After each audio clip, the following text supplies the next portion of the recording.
Negara Sri Lanka dilanda krisis akibat tidak mampu membayar utang luar negeri yang semakin membengkak. Total utang Sri Lanka diperkirakan mencapai 51 miliar dolar Amerika.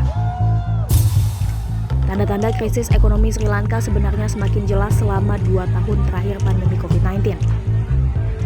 Harga pangan yang melonjak, pemadaman listrik yang meningkat frekuensinya, serta inflasi yang melonjak hingga 40%. Salah satu penyebab utang Sri Lanka membengkak, yakni akibat utang luar negeri untuk mendanai perubahan agresifnya pembangunan infrastruktur.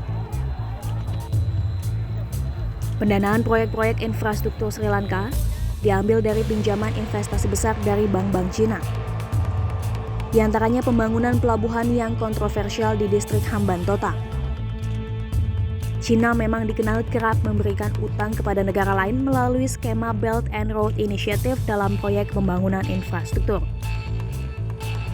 Namun, proyek tersebut terhenti akibat adanya korupsi.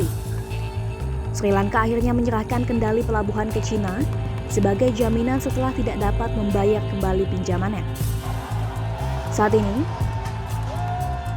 Sri Lanka memiliki sekitar 7 miliar dolar Amerika total utang yang jatuh tempo tahun ini. Sedangkan setengah utang Sri Lanka atau setara 25 miliar dolar Amerika didapat dari sektor swasta dan sisanya pinjaman investasi dari negara lain termasuk Cina sebagai salah satu debitur terbesarnya. Sayangnya pembayaran dibekukan secara sepihak dan pemerintah tengah bernegosiasi dengan IMF. Ekonom Sri Lanka, Wijewardena, meyakini bahwa Cina enggan memutihkan utang Sri Lanka karena khawatir banyak negara yang mengajukan permintaan serupa.